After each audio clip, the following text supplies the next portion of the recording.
version that we use.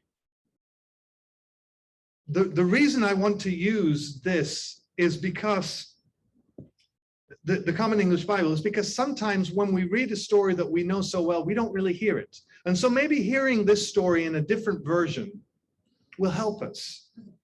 So hear God's word for us this morning. Jonah chapter 1. The Lord's word came to Jonah, Amittai's son.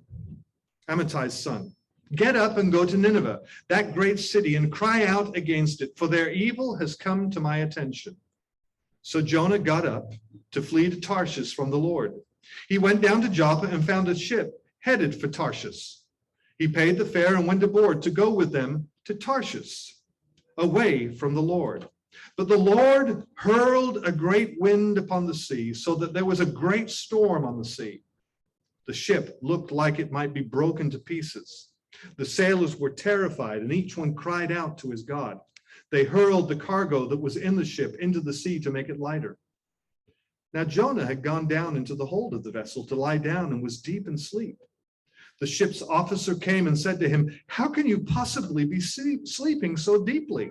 Get up, call on your God. Perhaps the God will give some thought to us so that we won't perish." Meanwhile, the sailors said to each other, "Come on, let's cast lots so that we might learn who is to blame for this evil that's happening to us." They cast lots, and the lots fell on Jonah. So they said to him, "Tell us, since you're the cause of this evil happening to us, what do you do? And where are you from? What's your country? And what are you? And what of your people? Of what people are you?" He said to them, "I am a Hebrew. I worship the Lord, the God of heaven, who made the sea and the dry land." Then the men were terrified and said to him, "What have you done?" The men knew that Jonah was fleeing from the Lord because he had told them.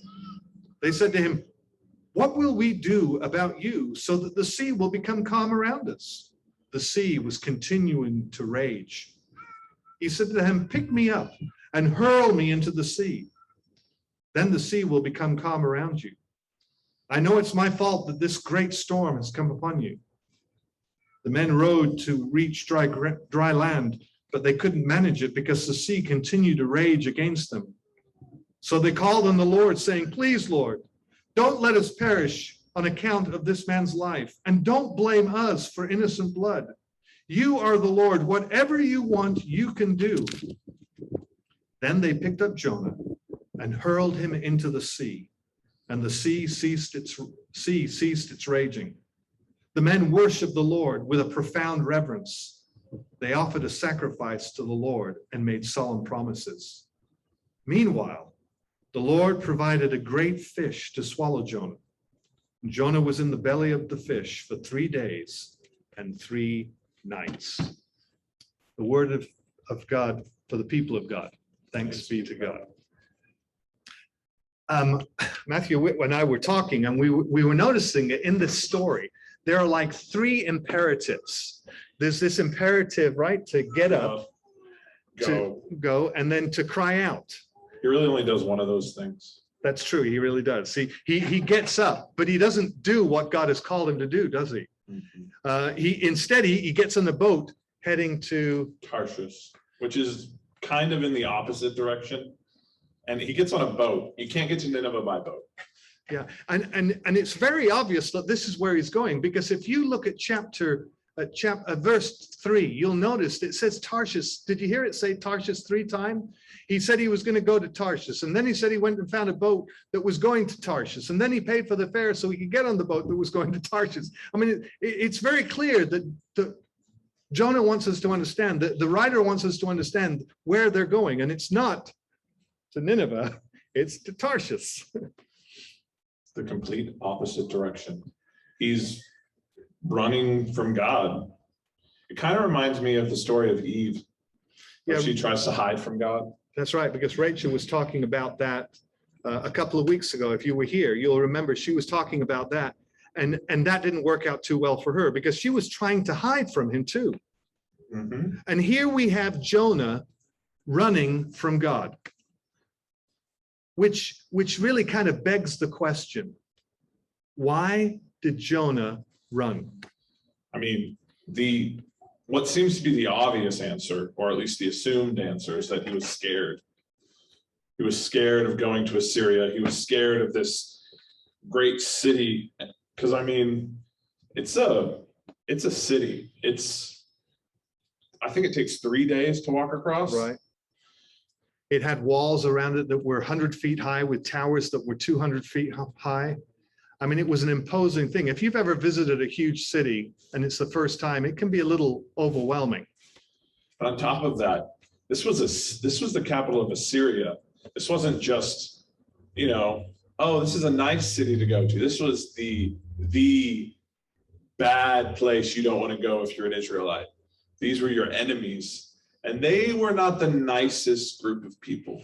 Yeah, there's stories that when somebody would commit a crime in their city, that one of the things that they would do is they would nail them to the wall, on the outside of the wall, and just leave them to die.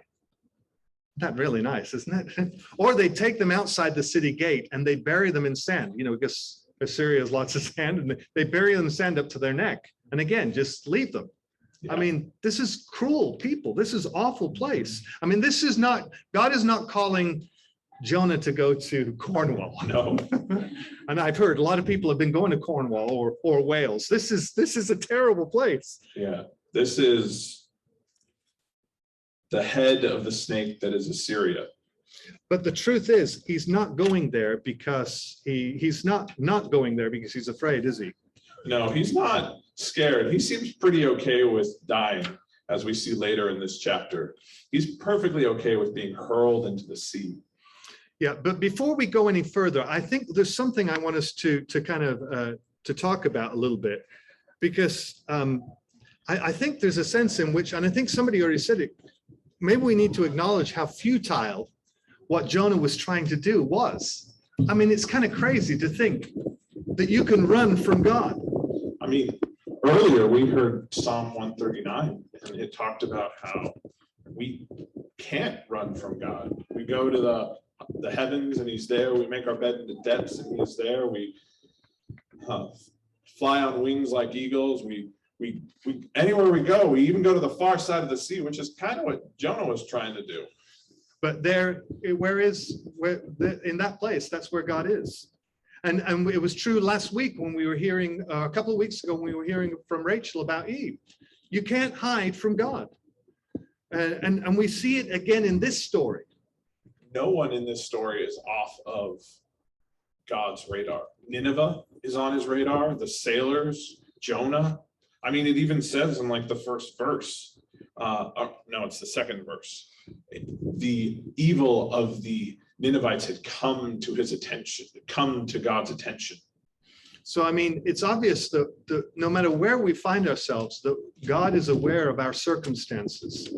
And that kind of leads us back to the question, back to this question. He's running because he knows something about God. And it's something I think we need to hear.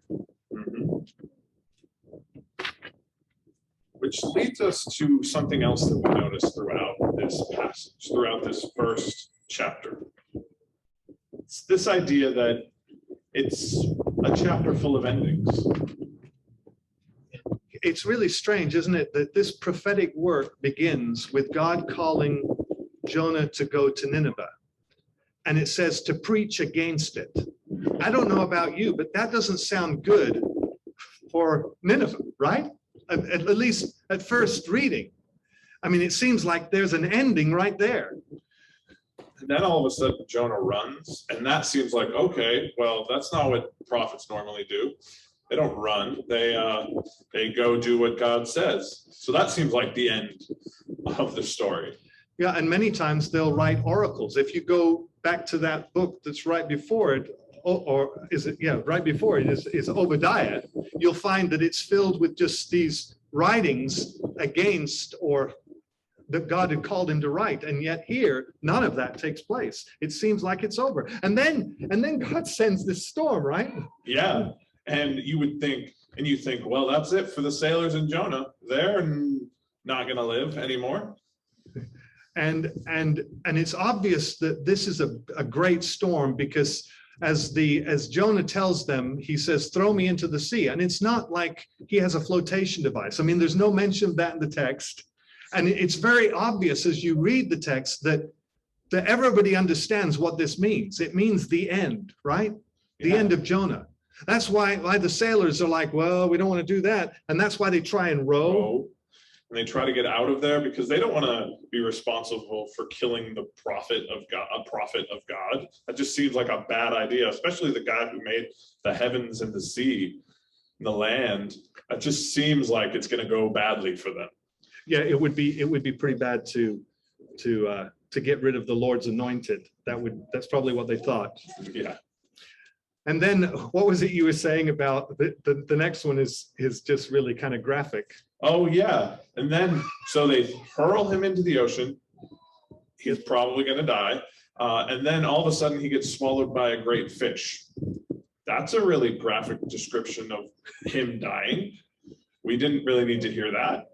Okay, so it's over. That's a short little chapter book. You kind of wonder though, what was going through his mind as all of this is happening, as he's getting thrown into overboard? I mean, do you think he thought, I must have messed up. I really messed up. I really blew it. Probably. But let's go back to one of those endings for a second, because while a lot of them are similar and they feel like endings, one of them really isn't an ending. It's just the beginning of a completely different book of the Bible.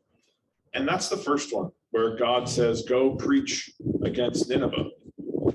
When he says that, if you look at Micah, that's kind of how the beginning of Micah starts. It says, the word of the Lord came to Micah, son of Mosheth, I think it is, or yeah, Morsheth, and tells him to go do something.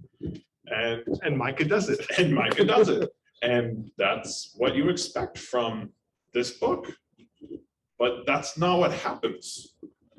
And it's kind of crazy. This is something that I would think that Jonah could get behind, this idea of, oh, I get to go preach against Nineveh? He does not like Nineveh. Yeah, they were, remember, the sworn enemy of Israel. I mean, who would not want to go and kind of say, yeah, you guys are bad. We hate you. And it seems like he would want to go and preach against them, but he doesn't embrace what God is calling him to do. Yeah, it would seem that he would want to go and say, you're going to be destroyed by God. But I think the reason he doesn't comes back to that question we were asking. Yeah. Why did he run? Because Jonah knew something about God, that he's the God of beginnings, not endings. Now, maybe you're wondering, well, how do you know that? Well, I guess we need to have kind of full disclosure. We read ahead in the story. We read Jonah 4, and Jonah quotes from Exodus chapter 34, some words that God said about himself. Matthew, why don't you read that for us? Because it's really interesting. Let's just listen to what Jonah says. So chapter 4, verses 2. Yeah, just verses 2. He prayed to the Lord. Come on, Lord. Wasn't this precisely my point when I was back in my own land? This is why I fled to Tarshish earlier. I know that you are a merciful and compassionate God, very patient, full of faithful love and willing not to destroy. I mean, can you hear it? It's just like, wow. I mean, he admits right to God's face, the reason I didn't want to do this is because I just know you'd let them off the hook. You know, I want them to dangle from that hook, right? I want them to suffer. Jonah knew that God longs to redeem, to restore. And that's something that, as Matthew and I were talking, we noticed is not just something that we find in Jonah, it's something through all of Scripture. Yeah.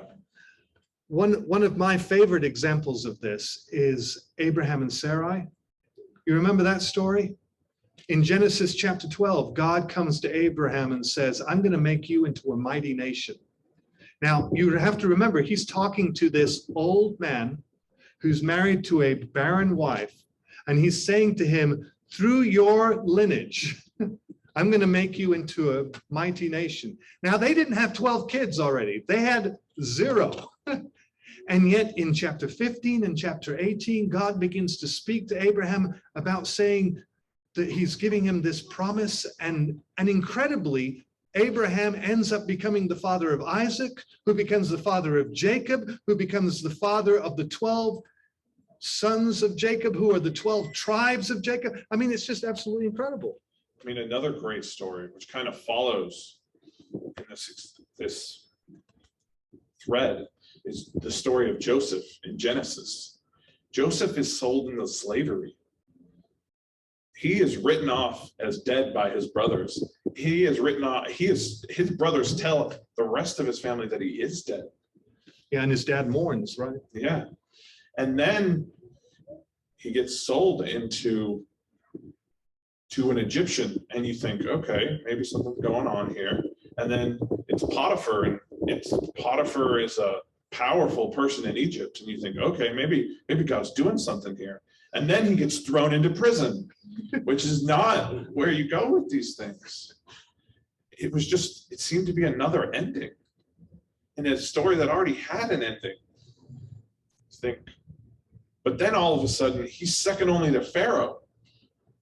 And you realize it's not the ending. And through that, God saves Israel. Through Joseph, God saves Joseph's family, and then by extension, the nation and people of Israel. Yeah, and all through Genesis, from chapter 37, Joseph is kind of the one who is, is threaded all through that story. Another example is the story of the jailer in Acts 16.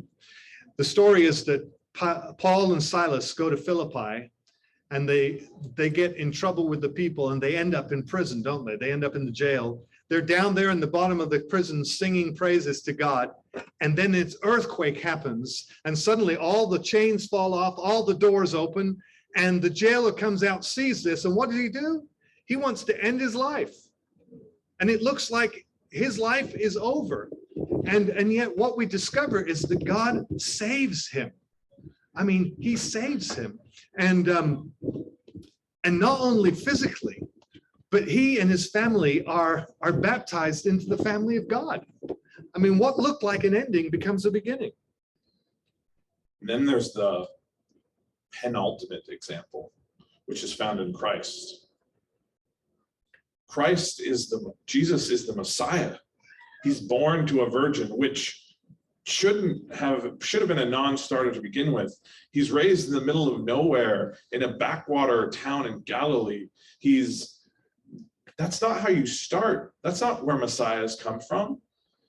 And then he starts to get a following. He starts to have people notice him. And then he dies. And we're so used to just saying, oh, Jesus has died and death and resurrection. But you have to remember, for the first disciples, it was just his death. He died. For Peter and Mary, he died. Peter went back to fishing. Mary cried in the garden for Jesus because his body was gone, not even because she thought he had risen from the dead. And that was just beyond their conception of what was going on. And we've all come to understand, haven't we, that the death and resurrection of Christ are not an ending, but the beginning of new creation for all of us. And that's the reason Jonah didn't want to go to Nineveh, because he knew God. He knew that God isn't a God of endings, but a God of beginnings. He knew that God didn't want to go and destroy Nineveh. That was never chief on God's agenda. Even though Nineveh deserved his wrath, even though Nineveh was a city of evil and the sworn enemy of Israel. He knew that the mercy and grace and love of God was much greater than any great evil the Ninevites could commit. I mean, there's a sense in which for everything that Jonah does to thwart this God at work, this mercy, I mean, let's face it, from the very beginning, he says no to God. Instead of going to Nineveh, he goes to Tarshish. You know, at all these different places, he's trying to stop God from doing what he wanted to do, which was to go and preach to Nineveh. He even throws himself in, says, throw me in the sea. He didn't care, but in spite of that, Jonah, we see great things happen. A group of sailors in this story, they turn to God. In fact, it's interesting because the only people that pray in Jonah chapter 1 are not the prophets, the pagans, the sailors. And then Nineveh is the recipient, later we hear, of that mercy and grace of God. And even Jonah, he gets a chance, doesn't he, at a new beginning. I mean, this really is a great, great, great, great story. I don't know if you noticed, but we used the word great we used it a lot. We used it great many times. And that is not because we don't know other words. That's not because we don't know any other words. We do. I do have a thesaurus. It's because the book of Jonah uses the word great a few times. Well, actually, it uses the Hebrew word for great, or one of the Hebrew words for great, 14 times. And it uses it 7 times in this first chapter. And it's the word gadol. Gadol. Don't you just love that word? It sounds ominous. And it is a reference, and it is referenced in relation to the great city of Nineveh. It is referenced to the great wind that God hurls, that causes the great storm, that causes a great fear in the sailors. And it is referenced to the great fish that swallows Jonah whole.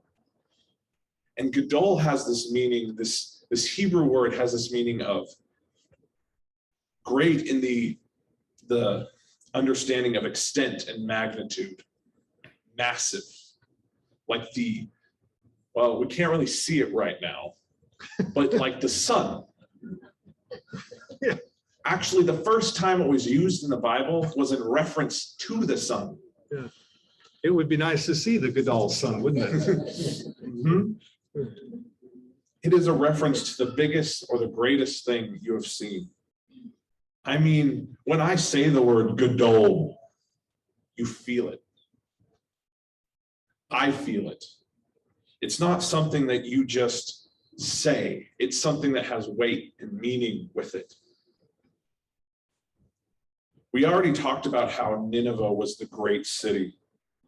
We talked about the wind and the storm being great.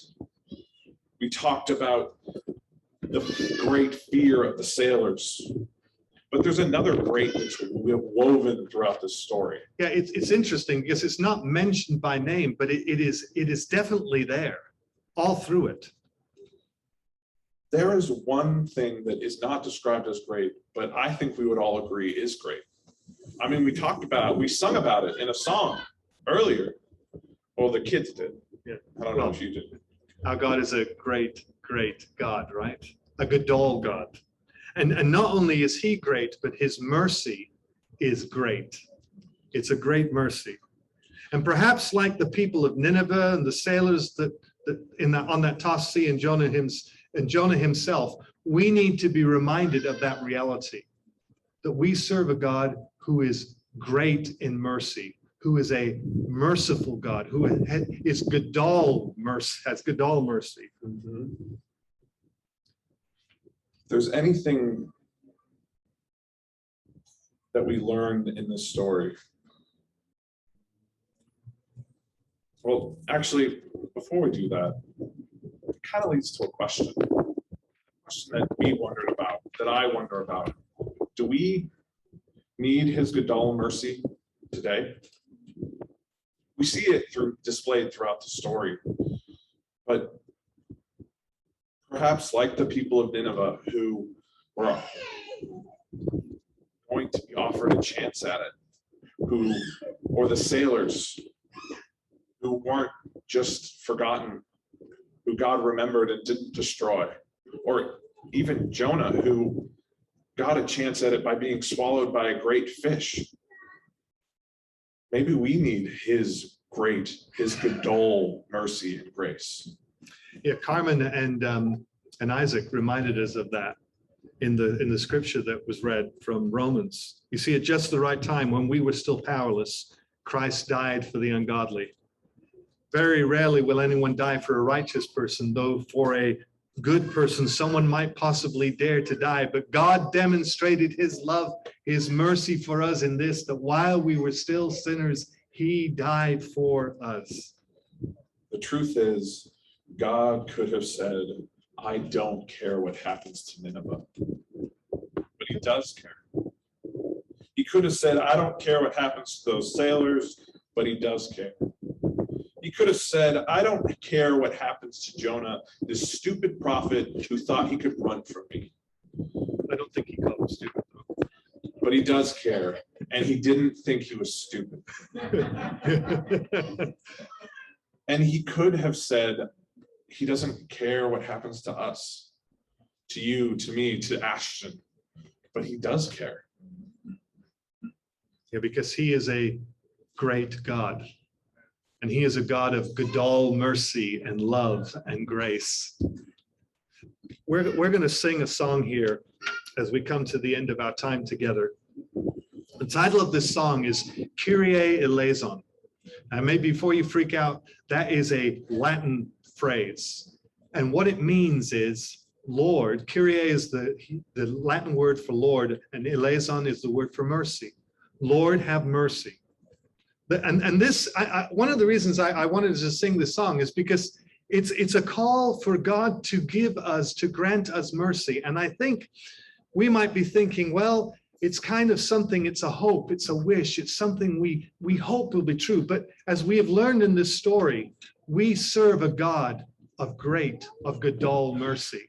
And so as we declare these words, they're not a vain hope. They are a true and sure hope. So maybe you've heard this song before and you want to join as singing. Maybe